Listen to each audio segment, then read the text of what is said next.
Hello, everybody. My name is Dutch Mantell. Welcome back to the University of Dutch.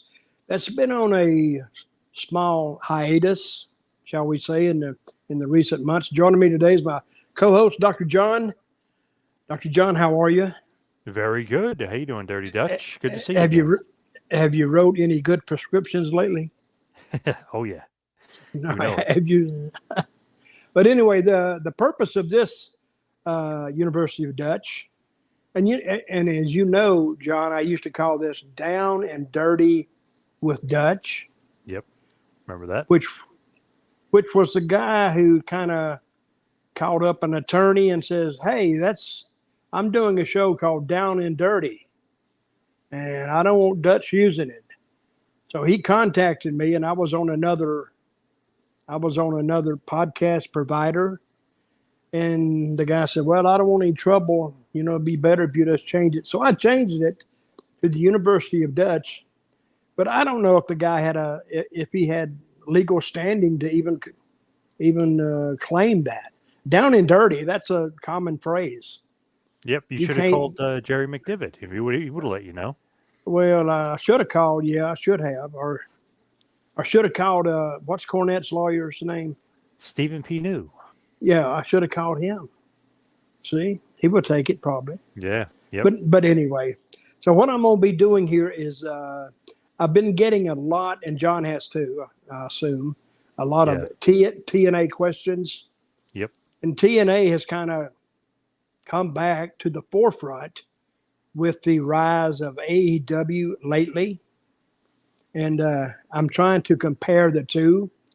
So my first show that we're going to do today, we're going to zero in on Final Resolution 2005.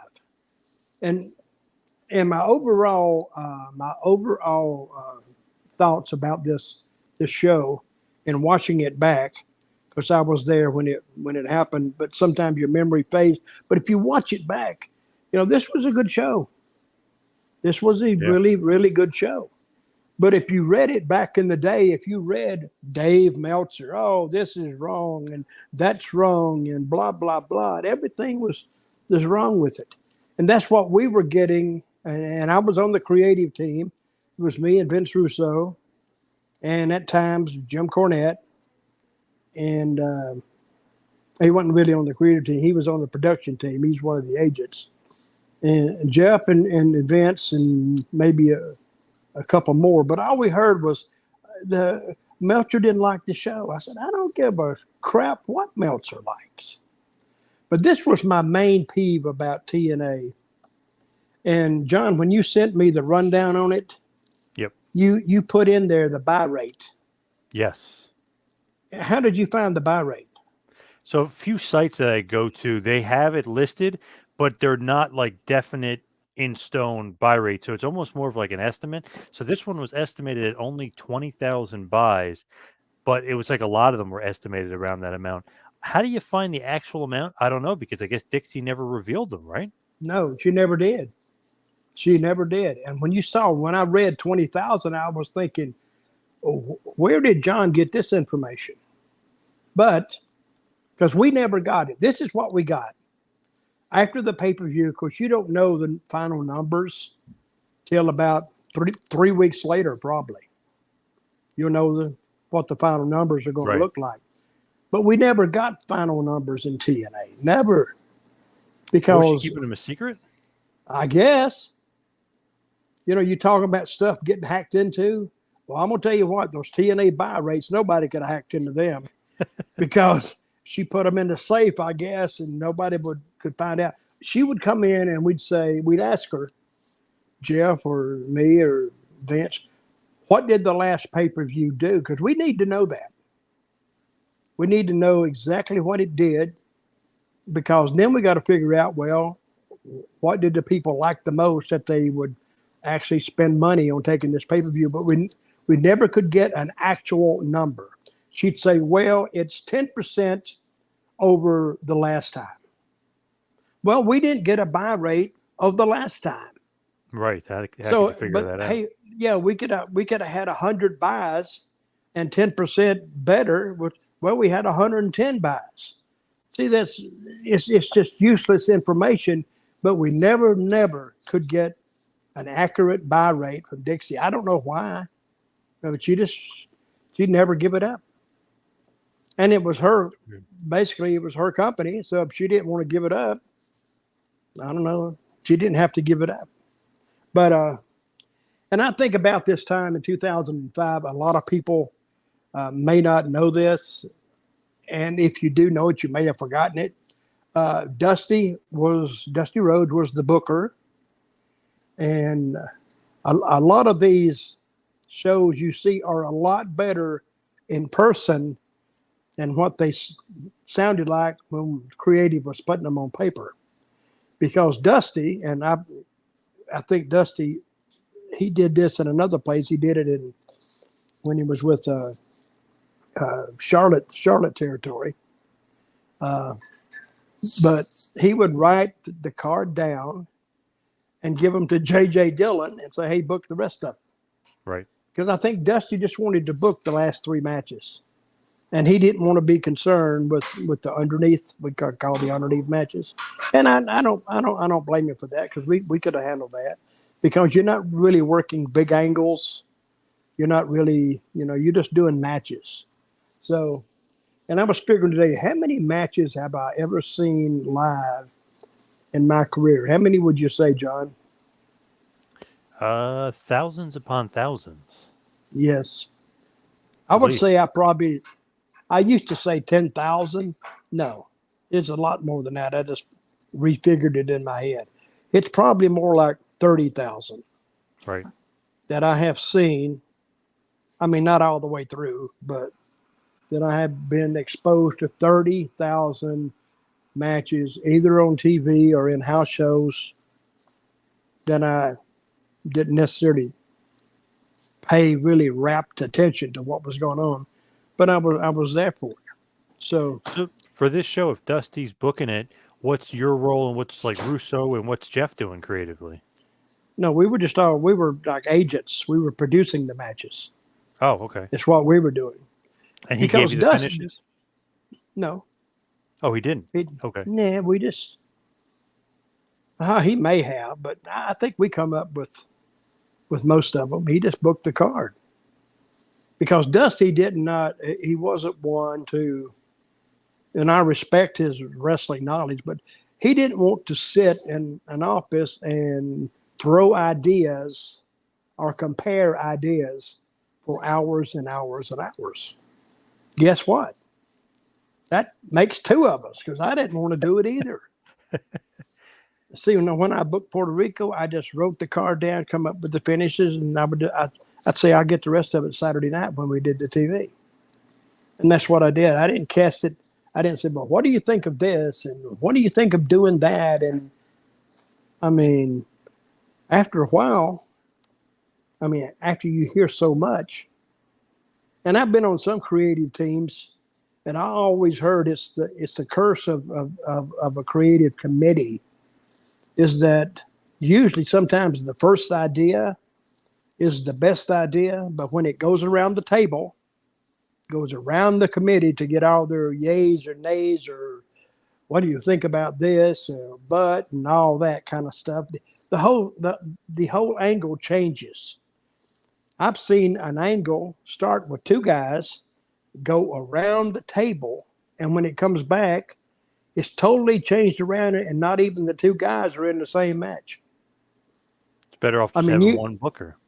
Yeah, you would whisper it down the line so not everybody could hear it, but when it got around, it wouldn't be the same thing sometimes. Wow. Most of the times it was, but a lot of times the whole outlook and the whole gist of the angle changed. But anyway, we did this in Orlando. The Impact Zone. Yeah, we did it in Atlanta at the Impact Zone at Universal Studios. Yep. And a lot of people I don't think know this, that it was a free show. You could just go to Universal, and they had this certain kind of a theater, I guess, or a studio that had soundstage, that had street access. Yep. So you could actually just walk in off the street, and you'd go in, and of course you'd have to stay for an hour. They would require you to stay an hour. And all the people that you saw in there, probably you maybe had maybe 20 regulars, maybe, but they were usually around ringside because they would figure out how to get themselves down to ringside. But they were all tourists, and it didn't cost them a dime. It was free. And it would seat probably, I think, John, you put down 975. Yeah, it's at I think it, 875 here. I don't know well, if it I held think more it or was, less. I think it was more than that. I think we had, we had three sides of ringside, maybe four. Then you had the bleacher section. I think you could probably pack it out with 1,000 people. But I've been you there put a a few times for TNA actually, and obviously you got to wait in line. You do get in for free, but I'd say about 1,000 people because they kind of cram everybody in, especially the bleacher section and some of the seats. I mean, you're kind of crammed in there. I'd say about 1,000. about 1,000 people, but they were lively. We had a guy warm the crowd up, and when certain people come out there, they would know them. Is it And Borash? Would you be the crowd warmer upper? no, it was another. I think Universal had a guy, and he would warm the guy, and he would give them the do's and the don'ts, and don't scream obscenities, and don't put up signs that are offensive, and don't make signs with your hands, and because it was a family atmosphere, they said, and it more or less, it was a pretty well behaved crowd, I would What did you think. think about doing it in a soundstage like that? Does that get old after a while? Do you not like that Well, kind of ambiance? it gets monotonous. Is what it gets. See, WWE, they do it on the road, so every arena is a different place, different crowd.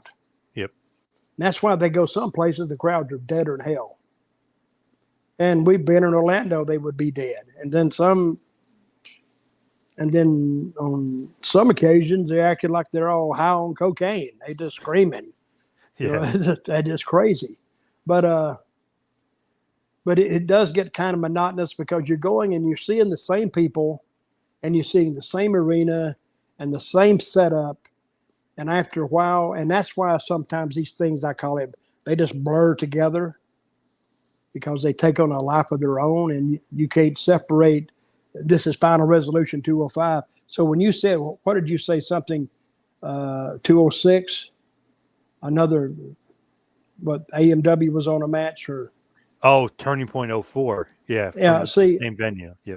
well, if I walked in Turning Point 004 and looked at the card, I couldn't tell you what it was Right. because it just bleeds in the same thing here. So, but And it anyway, wasn't they like said, a big change. Like you guys wouldn't like make it look completely different. The only one was Lockdown was kind of like the one you guys made different. When you guys did the all cage pay-per-view, you kind of made it look different. But you guys maybe should have changed the set. I don't know. Like I don't even know what you can and can't do for those sound stages. well, you can do anything you want to do, but it was a budget issue. See, when you start changing the setup, that costs money. And then if you change the whole seats around, well, you might be talking $10,000 or $20,000 just to change it around. So go present that to your boss. Say, hey, it's only going to cost us $22,000 to change these bleachers over here. What the hell? I mean, do we have to do it? Well, of course we don't have to do it, and we don't know. He said that just makes it look different, but just see that has nothing to do with ratings or the number of viewers you have. It just looks different at a cost, and you have to justify, like in any business, you have to justify a cost when you want something changed. And I don't think we could have justified the cost in that. But anyway, Was it cheap booking though? Like the Impact Zone, was it cheap doing that? Did you like being a part of Universal Studios? Like why that place? Why that studio? Why that stage? well, because air tickets were cheap to go to Orlando, but mostly everywhere. Yep. From say to Tampa or to Orlando, they're pretty cheap. Yeah, MCO is like one of the biggest airports. Yeah, everybody goes there. Yeah, my ticket I was flying from Nashville then. My ticket was like $125, $140. and I'd Wow. go in there and I'd stay. We on a pay-per-view weekend, we would fly in on Saturday afternoon. We'd spend Saturday night. We were in town, and we would have a creative meeting about, I don't know, 8 o'clock or 9 o'clock. Then it would get over. Then we'd start drinking, and they would. I wouldn't so much. And Did you then go to we'd get up. Miller's Ale House? Is that where you guys were Yeah, going? we went there. I hated that place. That's another place that got old. I said, I don't want to see this place again. And they said, well, they got good food. I said, if you're drunk, they might have good food. I said, Hey, I like the how food there. Yeah. yeah, how good a hamburger do you need? I mean, you can go down to Wendy's. It just is actually better, I thought. The only deal is that you had people there, and you had beer there. But Yeah. I didn't drink, and I would eat a hamburger, and I'd stay about an hour, and then I would leave. I'd go back. But we'd have a meeting, go over some stuff, and then we'd say, well, if we didn't reach consensus on a certain match, we would delay it to tomorrow morning, Sunday morning.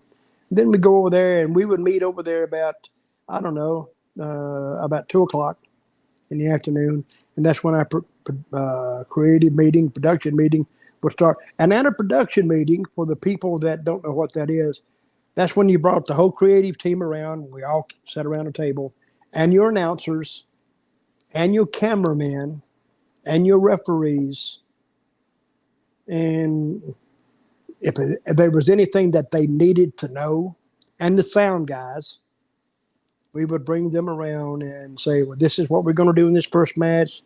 And if you wanted the spotlight, you tell the guy that handles the lights, this is what we need. And he said, yeah, I can do that. And you may need something that you haven't done before, but those guys are pros. They know exactly what you need. And they got all it's a studio. They know exactly, they have the equipment, all the tools to do what you want to do. I told one guy one time, I said, can you put them in like a little bit of a reddish light? He said, yeah, no problem. He just inserts another slide in there. Hmm. And that's what they do. And the music, all the music's written down. So if you need to know anything about production, you just look at the run sheet. It's all written down in here. And if you got a question, you need to ask it at that production meeting. So it's easy to answer because everybody that can answer will answer. And you'll do it all in an hour and 15 minutes. And then your announcers, they use this time to go over certain things they want to say, or if they Does need Tanay something. run the production meeting? Does Mike Tanay run that meeting? He ran this one. Okay. And the announcers usually run it, I think, anyway. And of course, it would be me and Russo and Jeff and Cornette and Scott Demore, who's the head of Impact now. We would all, and Borash, whatever, and Borash was the announcer, and we would all have answers. So, and that's the way it's done. So, any questions up to now? So just was curious, like when you guys are like all finalized, the show's put down, who's deciding who wins and who loses? Is that you and Jeff, or is that Dusty? Like, hey, Jeff's going over, this guy's going over. Who is actually deciding who's winning the matches? Well, I think at this point, since Dusty was the booker, it would all be cleared through him. Okay. So, but I'm looking at this card. It was mostly the baby faces that went over. Yep. Mostly them, except for the last match, and I think Jeff went over. And it's mostly the baby faces. It's a pay-per-view, so unless you really have something cooking for a heel, they don't usually go over. So, because the old saying is the heel gets his heat on TV and then he gives it back on the pay-per-views. Maybe not the first one or the second one, but he will give it back on the third one. That's when the people kind of get their reward for watching. So, going over some of these matches, and I watched most of this show. Did you see the pre-show, by the way? Or do you remember the pre-show at all? What was the pre-show? Do you know? So it was the Naturals, Chase Stevens and Andy Douglas defeating Johnny B. Bad and Sonny Siaki. And No, then I did not. I did not see that. And then Chris Candido defeats Cassidy Riley. So you get some pretty big names on the pre-show there. Johnny B. Bad and Candido. Okay, when you add in those two matches on the pre-show, we had that day 11 matches. Is that too much or just right? Well, for me, it's too much. See what I mean? Now, a lot of those pre-show matches, they actually played on another syndicated TV show. Right. The explosion. We just didn't. Okay. The explosion, and I never understood how explosion worked because it played in what I call off markets. I think it played in Saudi Arabia and the Middle East and places like that because they didn't want to take the same matches that was on Spike. And we were on Spike TV at this time. They didn't want to take the same matches. So we would make another, it was an hour show. And it was produced in studio. And it was just a show for just different markets. It wasn't major markets.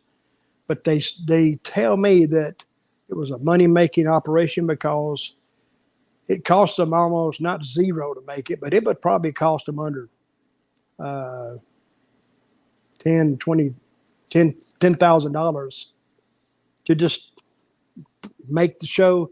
But they took in like $1.5 million on the syndication deal.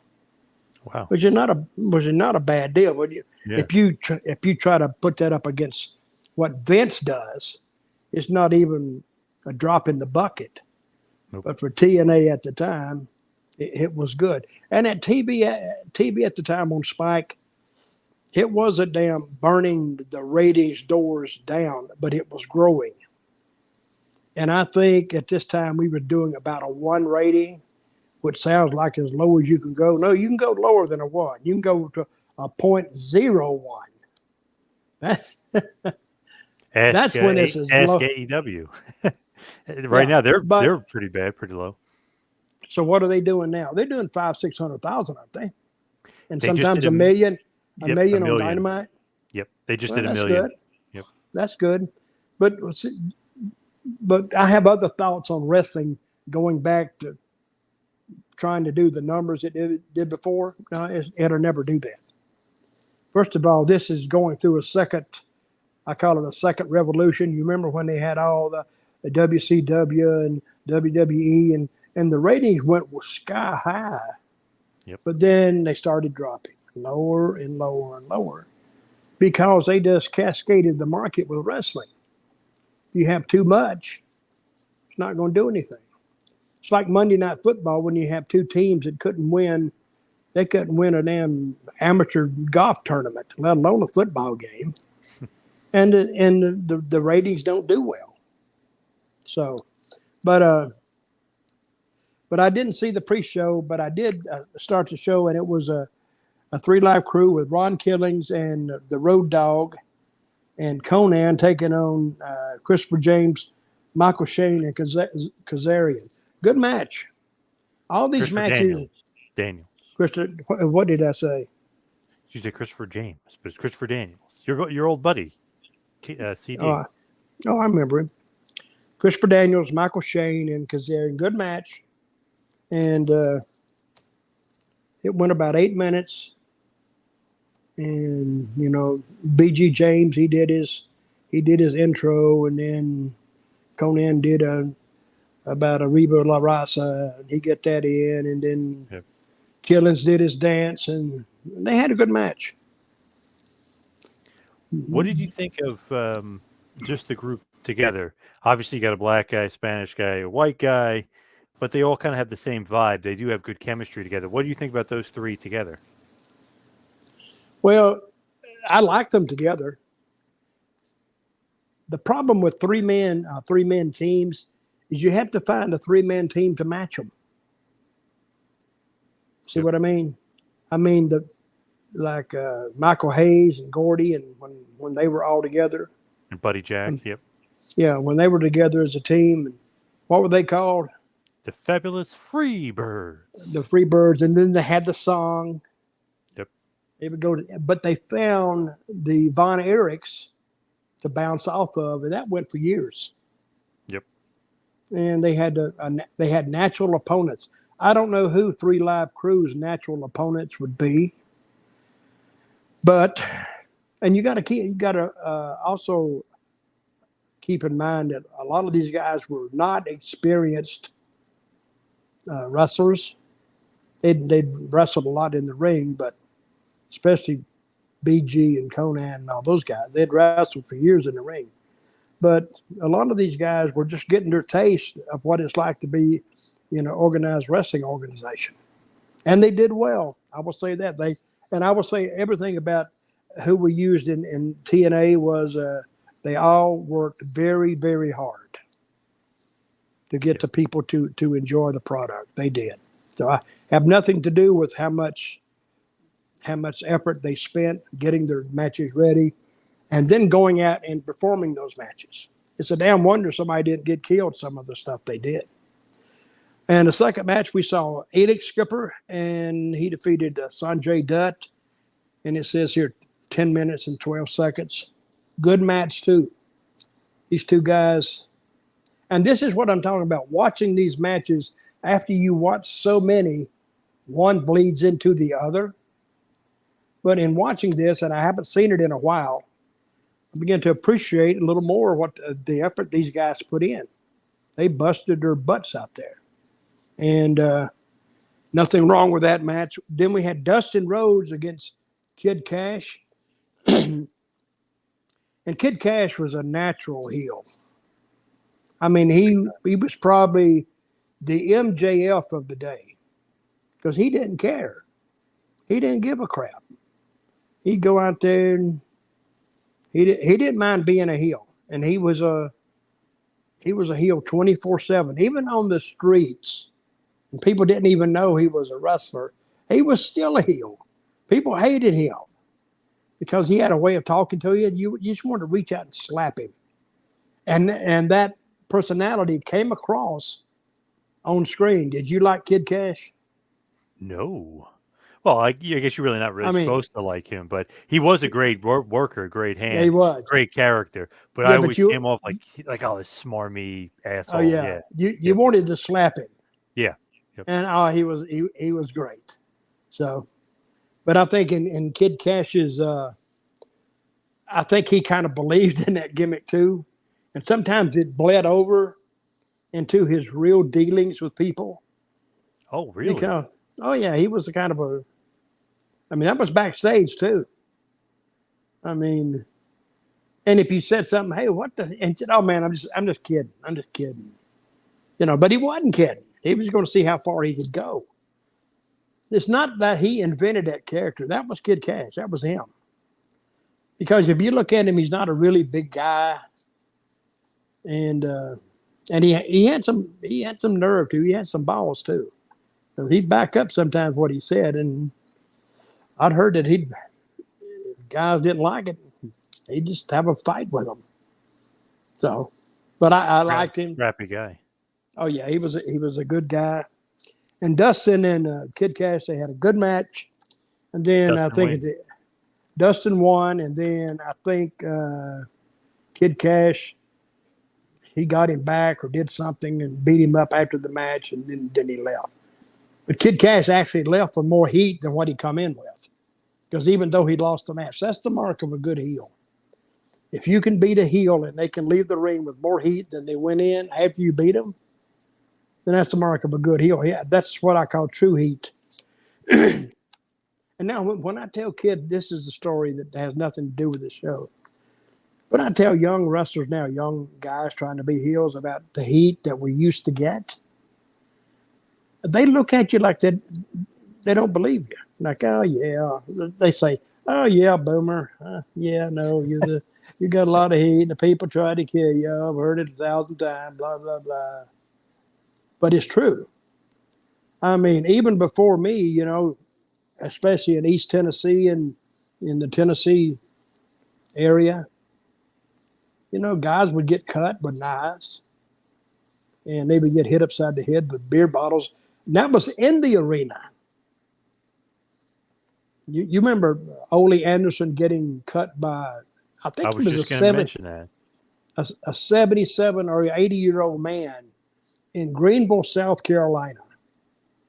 And he took something like 90 stitches or 60 stitches or something to stitch Ole up. And I don't think they really did anything to the guy, because he went to court and he said, I just got excited, Your Honor. He told the truth. And I think they fined him a couple of $100 or something. And I don't know, he didn't have any money, so he couldn't have helped Ole out on his hospital bill. But what the judge did, and this is a true story, the judge banned him from ever going to a live wrestling match ever in Greenville, or Greenville County, I guess. Wow. And he died 2 years later. And he said that nothing to live for if I can't go to wrestling matches. Wow. See, that's crazy, Powerful. right? That's pretty powerful. Because that's what he lived for, so he could go to the wrestling matches because all his friends were there. You told me he deserved it, though. That's what you did tell me. Well, he probably did, but not 60 stitches. Right. Ole should have been cut in the dressing room a couple times. Here's another story. Yep. I take that back. I don't mean that. No. Ole's a good guy, if you like assholes. So, but Stan Hansen told me one time, and I've never heard this story, but I heard it from Stan. He said a guy, when Ole was booking WCW, a guy wanted a day off to go to his grandmother's funeral. And Ole said, well, it's not going to bring her back. No, you can't go. Whoa. And refused to give him the day off to go to his grandmother's funeral. And Ole turned around to talk to somebody else. And the guy reached into his bag and pulled out a gun and pointed it right at the back of Ole's head, according to Stan. And he told Ole, he said, man, when you turned around, that guy pulled a gun out and pointed right at the back of your head. He said, why didn't you tell me? And Stan says, well, we all wanted to see whether he'd do it or not. That's now, great. I heard that story a couple of times, and I don't know how much truth is in it, but it sounds something that would happen around Ole. Yeah. Because, Ole was Ole. I mean, there was only one Ole Anderson. There'll never be another one, not like him. And he's got a mouth that you want to slap him. He could say hello to you and you want to slap him. So, and he was a great, great heel. People hated him. And with just cause, because he was an asshole. On screen or off. And he was another type of a heel that lived that heel gimmick 24/7, always. Anyway, back to the match. Kid Cash and Dustin had a great match, and Kid Cash got his heat back at the end. Every match so far has been pretty good too. This was a good card. That's why I said I watched it not in its totality, but I watched it up to maybe up to the America's about the 7th match, and they had 9. Eric Watts and Raven. It was not so long though. Well, it says 10 minutes. I'm sorry. Yeah, 10 minutes. But it was not a great one. This was not a great one though. This match. Well, it wasn't a great one, but they still had some decent stuff in there. Eric Watts, he did a reverse drop kick. Pretty athletic. Well, I don't know how he did it. He was his back was to Raven, and he jumped and he kicked back. Yeah, like mule kick, yeah. With both feet. I'd never seen it before. And I went, damn. That's a pretty good move. And I think Eric Watts, he was brought on. It was Bill Watts' son. And Bill Watts, for those that know, he was a long time promoter out in Oklahoma and Louisiana and part of Mississippi and part of Texas. Cowboy Bill Watts. And he was Bill Watts' son. And I think that maybe if Bill Watts hadn't have been his father, he may have went He may have done better because he didn't want to. I don't think he even wanted wrestling in his father's territory. I don't ever remember him wrestling there. Do you? No, I Surely he remember him has. debuting in WCW when his dad was the booker. That's the first time I ever remember. I'm sure he wrestled before that, but I don't ever recall or see him wrestle before that he ended up in WCW. Yeah, I don't ever remember him wrestling in the South either, No. which is strange, to tell you the truth. Why he wouldn't wrestle in a territory his father owns. And I don't think he ever went. He just went to Atlanta, didn't he? And just worked in Yep. WCW. Did he Yep. work anywhere else? WWF. He was a great tag team with his partner from Louisville, Chad. Him and Chad Fortune. They were partners together. Interesting team Where called Techno Team 2000. WWF and in where did they? '95. And where did in WCW? WWF. Okay, I don't So remember Watts went them. from WWF to, or excuse me, WCW for a few years. Then he went to WWF. And then he Hmm. was back in WCW for a little bit. Then he was in ECW for a cup of coffee, and then TNA. Well, Surprised you don't then remember the Jeff Techno Hardy. Team 2000. You were in the I, WWF at I, that point. what years was it? About 95. I was gone. Really? What? Zebekiah? Uncle Zeb is gone? No, I may have been there. I was there. Don't remind me. It was not a memorable tag team. They were trying to do this futuristic gimmick with these two guys that are 6'5". It was weird. Well, that's what you get when WWF sometimes. Yep. They just throw stuff at the wall and see what hits. The main problem with with WWF right now is it's so structured. Nothing surprises you. They don't do anything out of the studio like they used to do. You know, they do some of those dressing room fights, but they look so scripted that. Yep. And all the interviewers are women.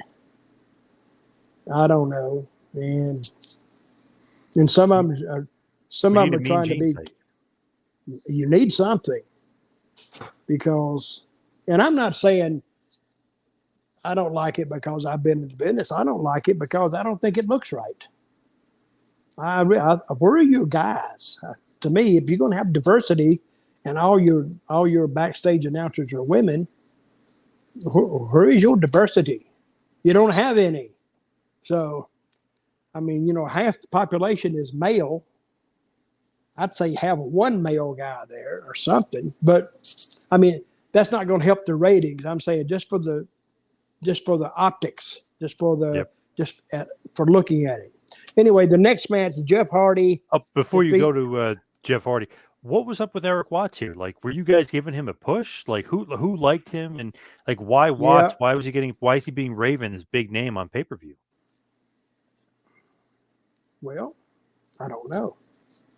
That's a good question. Is Dusty an Eric Watts guy? Interesting. I don't think so. I don't know. I think Eric, Dusty had to like him to even use him, but he may have been there before Dusty took over.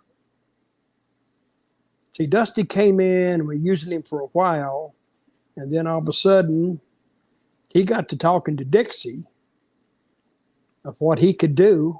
See, and this is the way. Friend? Oh yeah, we're all there. We're all there.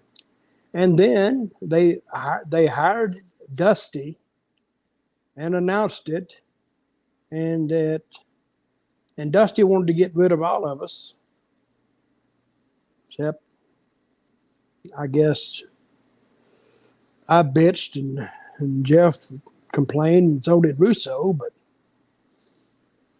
don't jump into the fire just because the pan's hot. I mean, give us a shot anyway.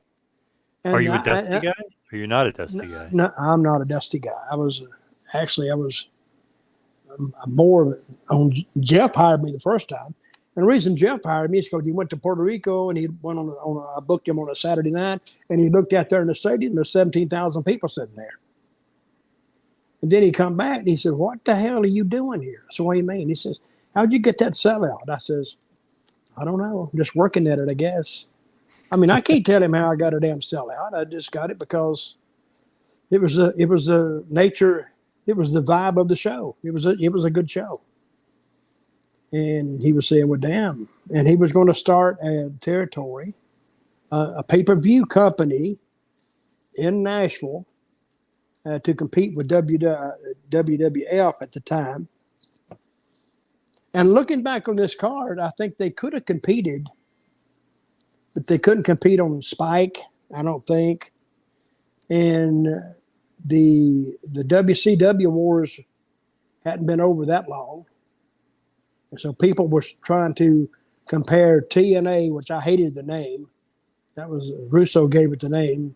TNA doesn't sound so bad now, but back then TNA was tits and ass. Yep. When they first started, they had girls in little cages. Yeah. And they were dancing. It was like a strip club. So when you think about TNA, oh, okay, I got it. But then we finally got rid of the girls. I said, I don't know what that's got to. I think that runs off your females, to tell you the truth. But anyway, Jeff Hardy defeated Scott Hall. And it was an okay match. You know, Scott's only going to do so much because he was at that point of his career that he just walked and talked. Yep. And they had a pretty decent match. What do you think about Piper as the referee? What was the reasoning behind that? Well, we wanted to bring Piper in. I don't think he didn't want to wrestle. And we said, well, can we get you? And I don't know whose idea that was.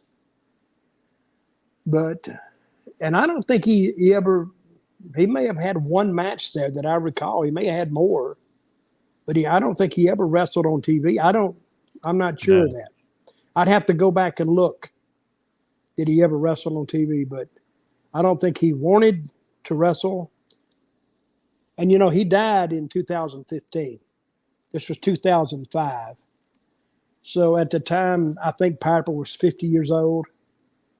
And he probably thought that, you know, at 50, he could get hurt or not add to his resume with any worthwhile effort. So I guess when the opportunity to referee the match I guess we had worked a little something with Scott Hall and Jeff up to that point to involve him in this. But he did a decent job. I mean, if you watch it, go ahead. Oh, sorry. No, you go ahead. But and I can't remember why he was even there, to tell you the truth.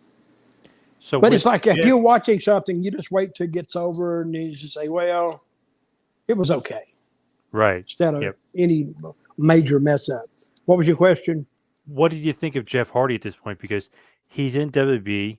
You know, he's having matches where he's breaking apart from his brother. Seems like he's going to be elevated, right? He has that ladder match with Undertaker a few years earlier. Undertaker shakes his hand, gives him the respect thing. So it seems like he's literally climbing the ladder, both metaphorically and literally climbing the ladder. But he gets released because he's got some issues. What did you guys think about bringing him in? Were you nervous about his issues, like demons and stuff? Well, I'm always nervous about that because when you hear of an issue, okay, you got a company. You don't own the company, but they want to bring a guy in that you know and you've heard has issues, but you're going to be in charge of him. So, you know, somewhere along that line of authority, you could be held accountable for his sins. So, and I have nothing against Jeff. I think he's a tremendous performer. Insanely popular, too. But when he gets to where he don't give a crap, I don't care what you do, it's not going to help him or you or the company.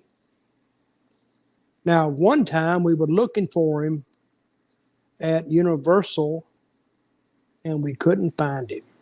And he was supposed to go to the ring like now. Where is he? Where is he? Where is he? And I went out and I'm looking in some cars, and there he was. He's sitting in the car, listening to some music.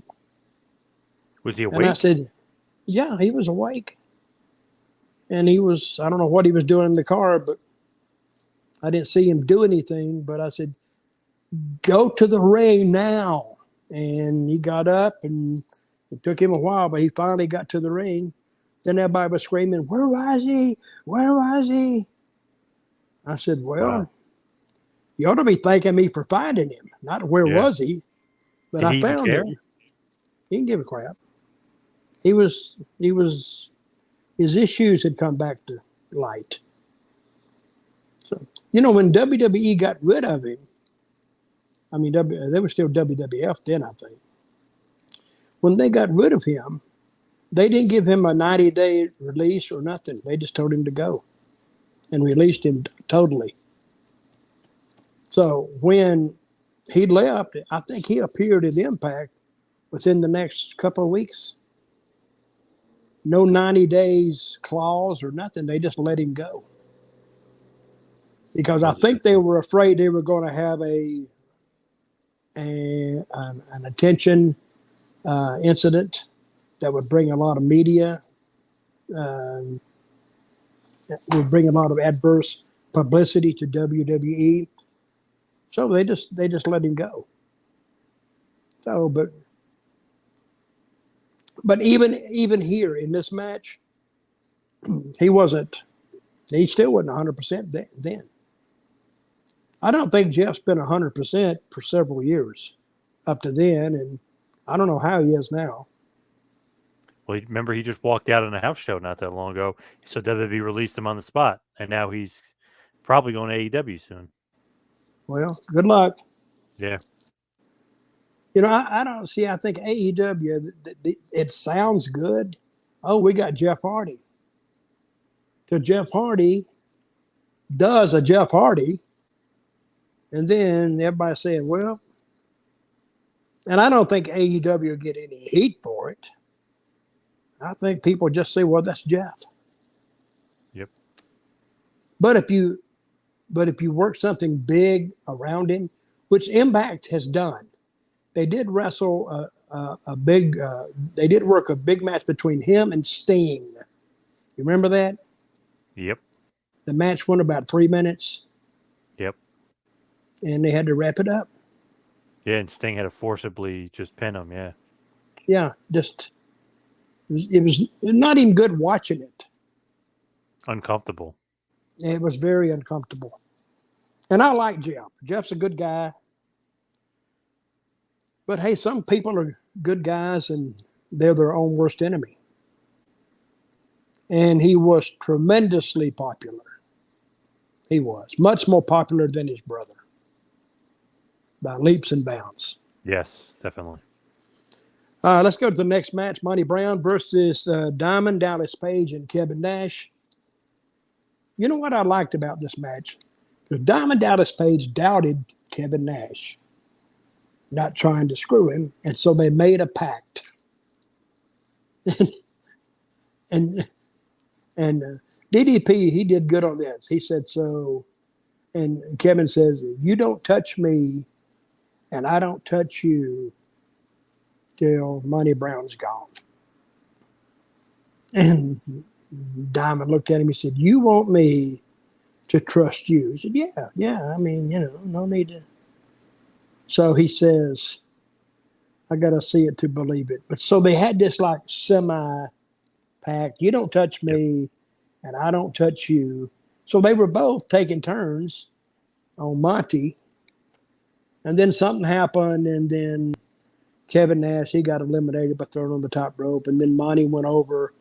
And in this match, the winner of the match got a shot at Jeff Jarrett later on for the title, for the NWA World's Heavyweight Championship. And I think Was this the over was the top though? Was that like an excuse so Nash didn't get pinned? He could just I get thrown over guess. the top and keeps him strong because he's going to main event the next pay per view. Well, I'm gonna tell you. Well, I don't think that had much to do with it. To tell you the truth.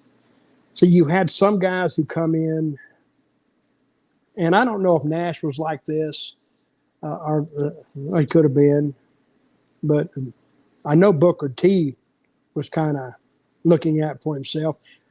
When you gave him a finish and they were going under, they didn't look at it from the lens of how will this hurt me in TNA. They looked at it from the lens of how will this hurt me in WWE. Interesting. So they ran it through two lenses, and they didn't really care about the TNA one that much.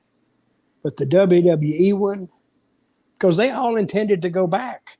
Right. But if Vince said, well, why did you go down to TNA and get beat by so-and-so? Well, they wouldn't have an answer to that. The answer would be, well, I was doing business. Well, it didn't help you here, and that could have kept them out. And Booker T wasn't, and I don't blame him at all, but you had to understand what he was doing, how he was looking at it as how Vince would perceive it. So if Vince wanted to perceive Booker T as this giant star, but yet he went to TNA and he got beat by AJ Styles, or he got beat by America's Most Wanted, or by Jeff Jarrett. Those to Vince at the time were like third match, maybe middle of the card talents at best. Right. So, and they were all looking out for themselves. Again, I don't blame them at all, because, I mean, we're all independent contractors. We all have to do what's best for ourselves in the end. So then we go to America's Most Wanted, Chris Harris and James Storm, and they defeated Team Canada and as the NWA World Tag Team title. Good match. America's Most Wanted. Yeah, really good. Almost 20 minutes, too. Yeah, they were good. And James Storm, he was very creative, and they had a great match.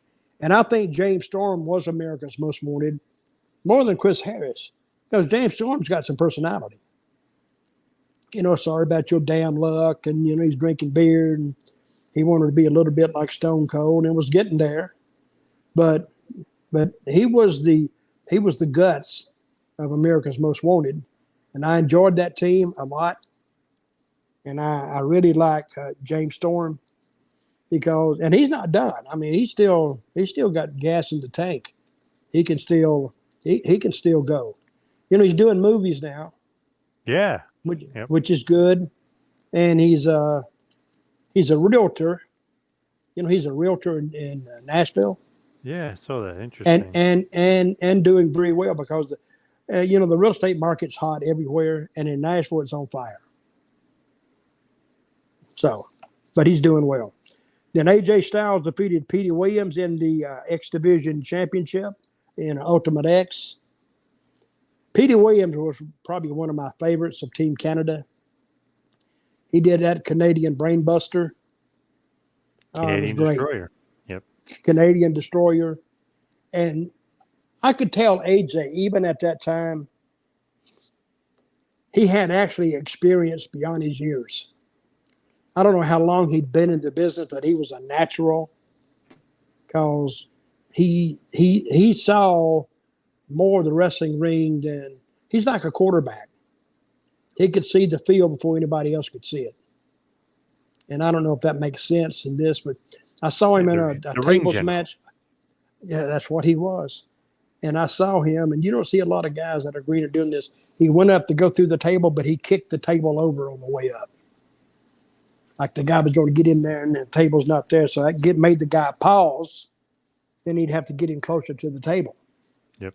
But he did that on his own. I'm sure they didn't call that. Because this one makes a good heel in the wrestling business, is he does his work and his opponent's work too. That's what makes a good heel. Because the heel's got to be the general. And if the heel's not the general, the babyface can do it for a while, but I mean, it takes the heel orchestrating that match to make it work. This was a great match. It was a great match. And I'm watching the whole show. But if you look at the whole show in its totality, to me, it's better than AEW today. Yeah. The only thing I got to get, I like AEW. I like guys have a place to go work. but they have a tendency to add too many people around the ring. Like two guys go down, they may be accompanied by 4 or 5 people, each one of them. And to me, it gets cluttered. So who do you focus on? There is no focus really, because most of the groups get into fights with each other and the match is thrown out. Now they don't do that all the time, and Tony Khan, I give him credit. You know, he's not stupid. He's actually booked some pretty good matches. I don't know if he's done it or he had the idea to do it and the talent did the match. I'm thinking that's probably what happened. Yep.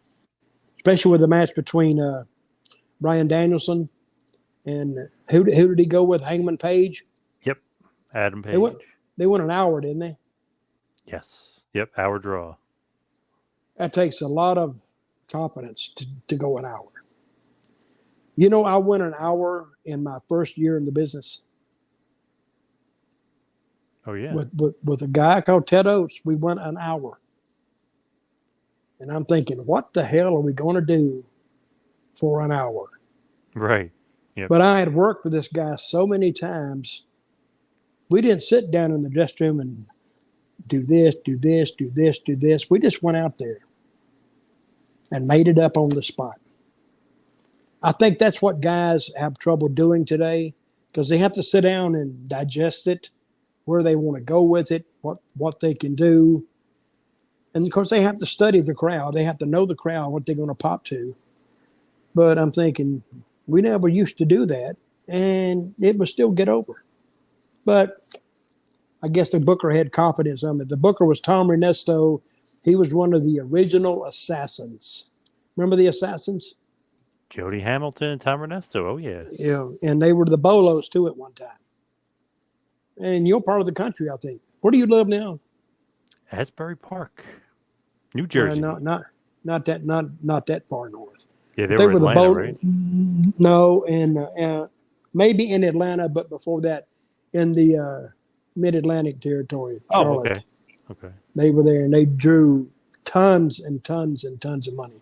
They actually defined tag team wrestling of the era.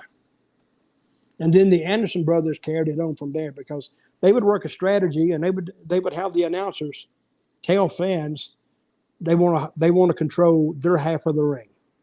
As long as the guy didn't get past the halfway mark from toward his corner, they had control of it. And the way they explained it made sense. And the way they worked it made sense. And where they got so much heat, of course, they would slip the foreign object into the mask and hit the guy. But I'm thinking, wait a minute. If they put it here and they hit the guy, why is it not knocking them out too? Right. Yeah. But I didn't think about that till 2 years later. I went, wait a minute, there's something wrong with this. Because if you think about something enough, you can always find a flaw in it somewhere. So the last match, and you asked me this, Jeff Jarrett went against Monty Hall, because Monty was the winner of the three. Monty Brown, and he had won the three-way with Kevin Nash and DDP. Yep. Monty Brown was a great athlete. Today, I was looking at him yesterday when I was watching this tape. He would be one hell of an opponent for Bobby Lashley, or would have been. Oh, yeah. Because he played on 2 Super Bowl teams. He played for the Patriots and the Bills. And they both went to the Super Bowl in different years, and he went. But I think he was a linebacker. He played in a Division II school. I don't know exactly where that is. And he always wanted to be a wrestler. A great, great guy. And you were asking me, and Jeff Jarrett beat him and retained NWA World's Heavyweight Championship. And the question was, why didn't we, if he was so over, and he was over, if he was so over, why didn't we put the title on him? I think it was a matter of timing more than anything else. I don't think he was actually ready to climb that mountain. And if he got denied this time, maybe the next time, but then the third time he goes, he could always said something like, well, if I don't win this one, this is what I got into this business for. If I don't win, I'm retiring from wrestling. and that would have made it. So now people will watch it to see their favorite win. They won't watch it to see him lose. So if we kind of point everything in the direction that Monty is going to win, then I think that would got him more fans, and I think it would have added to him. And there is a saying that if you put it on them too soon, you do more damage than not putting it on them. Because I don't think he was ready. Because I don't think he'd had enough experience at this point. Jeff believed the same thing. I think Vince believed the same thing. And I guess Dusty had to believe it too. He was super over, though. I think everyone thought he was going to win it here. Well, that's what you want him to think. Yep. I don't know how exactly how Jeff wanted if he used his guitar or three whatever. Strokes. He used the stroke 3 times. Okay, well, that's what he did. But and you were asking me why didn't we put it on him? That's the reason. It wasn't political. And also, it wasn't, because it feels like Jared probably got a lot of pushback, right, politically, over him not being champion. He did. He did get a lot of. Now, my time with TNA, I enjoyed it, but I didn't enjoy it because there was a lot of infighting.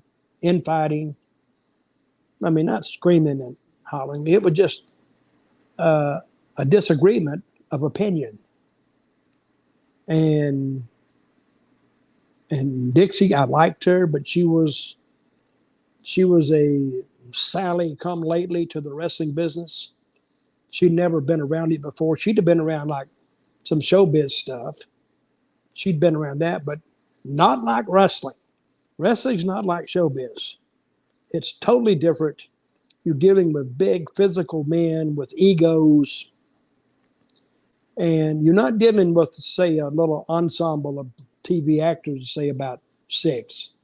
You're dealing with 20 or 22 guys at one time, and you can't pacify all of them. Actually, you can't pacify half of them. If you pacify 3 of them, you're doing good. So, but see, Dixie is not the one hearing these bitches and moans and complaints. We're hearing it. Because in the back, why I got to do this, why I got to do that, and blah, blah, blah. And we're trying to tell them, hang on. We're not trying to kill anybody. We're trying to get everybody over, but in stages. So, and when you get there and we feel like you're there, we're gonna do something with you. And I'm sure they've heard that before. And of course, they don't. Everybody is distrustful. Yep. In the wrestling business, because you can be told anything can be done, but I always try to make it. If I said something, I tried to live up to what I said. Because how else are you going to get trust and faith with talent if you don't? Right. With Monty Brown, though, when do you think would have been the right time? Because he was super over at this point. Do you think like losing hurts it? And when would you give him the title? Because he was over. No. Well, listen, you got a TV. We were going to do another TV the day after. I forgot what we did. But he went out complaining and bitching about what Jared did. And we just continued it. We just continued it from there. And then Jeff coming in, you need to shut up. Or whatever we did. But see, as long as you got TV, you got a chance. If you had left it alone, well, there's nothing to really come see. But if you reinforce it with a good, strong TV that was going to play, what night did Impact play on Spike? Was it? What Saturdays night was it? Originally. Okay, so we had a week, and there's so much that goes into promoting a wrestling company. And I don't think the things were in place like they would be in place in WWE. The advertising, the connections to the radio station, or the connections to the TV stations, I don't think TNA was at the point where they could even touch WWE at the time. Because WWE and WWF, they'd been in business 50 years at that time. Now it's 60. They actually had like 6 million people watching them at that point in 2005, which is crazy. They had that now. Yeah, 5 or 6 million. Yeah. So there's one more thing I was going to say about Monty. I can't just keep talking. I remember it in a minute. Oh yeah, and Um, I remember when Monty told me he wanted to go to WWF. He said he didn't say I want to go now, but we knew why he was in TNA. He wanted to get noticed yep. by WWF, and nobody disagreed with him at all. So we said, give us a little time, and we'll make you more noticeable. But he was impatient, and I don't blame him there either. See, I've been around these wrestlers long enough. I don't get mad at them, but they have aspirations and dreams too. So I would try to help as many as I could. And I think they did notice him, and they got a hold of him, or he got a hold of them, and he didn't make any demands. I want this done or that done. He just came in, and of course the money he was making then would be a drop in the bucket to what he could make in WWF Right. at the time. Yep. And he wanted to go, and I talked to him, and Jeff talked to him. I think Dixie Carter talked to him, and everybody talked to him. But no, his mind was made up. He wanted to go to WWF. And so when he left, he had all these visions in his head that he was going to go and be a big star. But when he got there, they put him on their version at the time of NXT. They put him on ECW, yep. They put him on the ECW brand, and he's like the third brand down. Now SmackDown and Raw was still going on then. Yep. He started. Well, they put him on that ECW brand, which made him the third tier down, and he didn't want to be there. And he didn't stay long. He only stayed like 6 months, right? Very short run. Yeah, I think he went to go take care of his sister, but his run there was pretty unsuccessful. Yeah, what happened there? And you're right. He had a family issue with his sister and her kids, and it was, I don't know, it was a big messed up deal. And so he said he had to go home and take care of his family, which I totally supported. A man who will do that is, he's doing what he needs to do, keeps his family protected and in the loop. So, and while he might have missed his big chance at being a big WWE superstar, he was very, very talented, and we didn't keep it from him. And I think after he got in WWE, I don't think he ever blamed TNA for not taking him all the way. But then when he got there, when they put him on the third tier, now he had to say, well, I'm not going to go anywhere here either. So right. I'm gonna cut my losses and I'm gonna take off. So that's it in a nutshell. Any questions? Just with AJ and that crazy bump that he takes in that match, that's all him, right? Nobody's telling him what to do or how to work the match, right? He's just deciding on his own, like, I'm going to do this weird, crazy backflip off the Ultimate X. Like, he just takes his bumps on his own, right? I mean, nobody's telling him what to do. No. Well, we don't know what he can do. Yep. The thing is this, if you tell somebody to take a bump and they take the bump and they get hurt, you know what they can do? They can sue you and the company the company. It's like Sid Vicious getting hurt when he jumped off that second rope, wasn't it? He just jumped off the second. His leg in half, yep. And I've seen that. I can't even look at it. It's disgusting. It went at a 90 degree. Oh my God. And he sued the company and the agent, I think, Johnny that told him to do it. Because he said he didn't want to do it, but they wanted him to do it. Of course, in Johnny Ace's defense, he didn't think your leg would snap. Nobody would think that. They would think, well, he just don't want to do it. But I guess Sid knew that, hey, this leg may go if I don't watch it. And that's why he didn't want to do it. But how much did he win out of that? I don't even know. I don't even remember. I'm gonna have to ask him. I have to give him a I call. think you. I think he'd tell you Oh yeah, why not? What's he got to lose? nothing. Yeah. I What do think you he think? got. I think in the multi millions. Whoa! Wow! Damn! Crazy. What did you think was the best match on the card, and overall, what would you rate the card? I would rate the card from 1 to 100. I'd rate it 88 Oh wow! Okay. because it was a good card.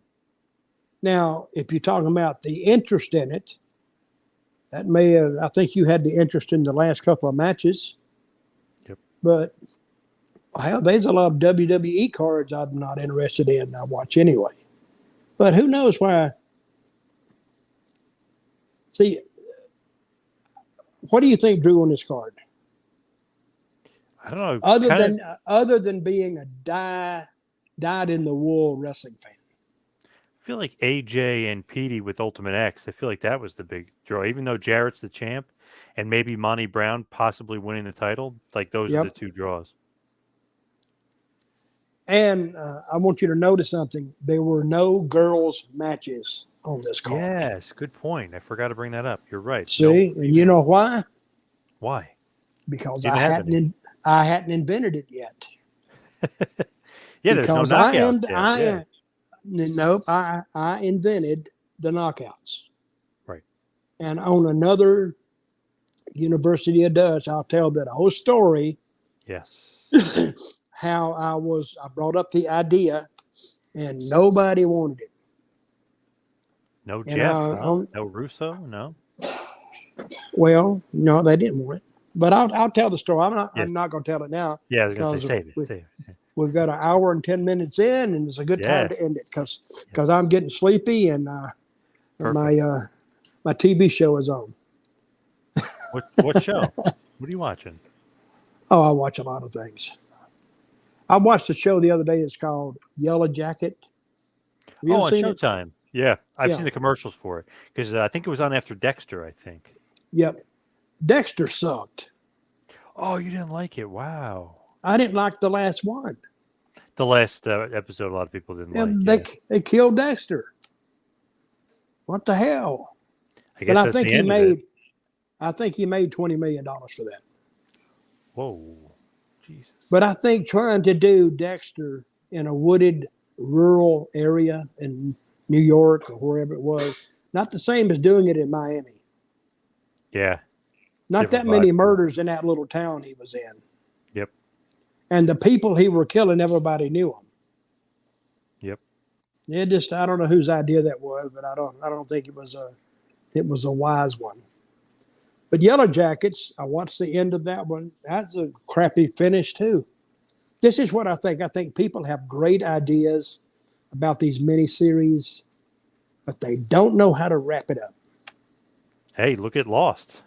Great show many years ago. They couldn't find the finish either. The finish sucked. So many shows. Well- Sopranos, the finish sucked. Seinfeld, it sucked. Well, Sopranos, I thought about Sopranos. I was thinking, they could have brought that back. Well, they can't now. Yeah, no. But I did Best see guys, the Prince of Newark or the King of Newark.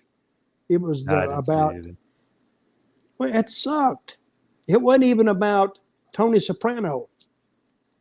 It was about the other guy they had killed and his son. Oh, wow. They weren't even major players in it. I didn't understand it at all. Of course, but have you watched Succession? No, I've never seen that. No, I heard that was really good, though. Tremendous. You got to get into it. It's like the head of Fox.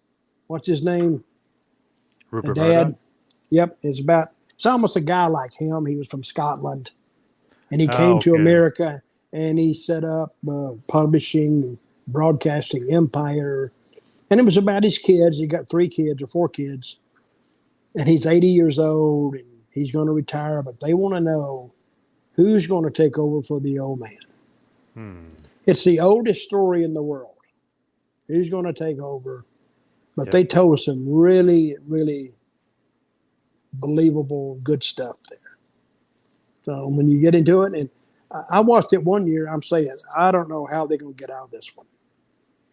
They're screwed now because they get into it with the federal government and they're doing all these investigations. And but it was really good, really good.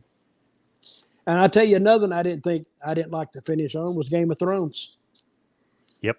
There's another one. Great show. All of a sudden they just ran through the finish. Yep. Let's get it. Yep. Let's get it over with and get it done. They should have had 4 more episodes. Well, they'd have probably done it at the end too, because I don't think they had it figured out how they wanted to get out of it. Yep. So I don't know. All right, so we're done. You got any more questions? Wrestling questions? Hey, people don't listen to hear us talk about damn sitcoms. Yeah. I'm out of wrestling questions. Wrestling questions. You're out of them? Yep. Then I'm out of them too. That's the thing about wrestling. You can talk it for a little while. Don't over talk it. That's what I used to say at all my creative meetings. Guys, don't overthink this. Don't overthink it, because I've seen a lot of great ideas all of a sudden become mediocre ideas because we talked ourselves out of it. The more you talk, the more holes you could actually put in it. It's okay to put the major holes in it, but and say, well, why would this and this and this and this? Well, nobody has the answer. Nobody has the answer. You just got to see what it'll do. I mean, long as it seems at least a little bit plausible, then you might have a chance of it getting over it. So, all right, guys. Enjoyed you being here. John, I enjoyed you taking your time. When will this go live? Probably a couple days. Okay. All right. So I've kind of got out of my Zep culture routine about all real Americans please rise and say we the people. So until the next time we do this, when will be the next time, John? Next week, hopefully. Okay, next week. I'll come back next week. We'll talk about something else. I'll tell some more stories from the road. And glad you joined us. And I will see you next week. Thank you, John.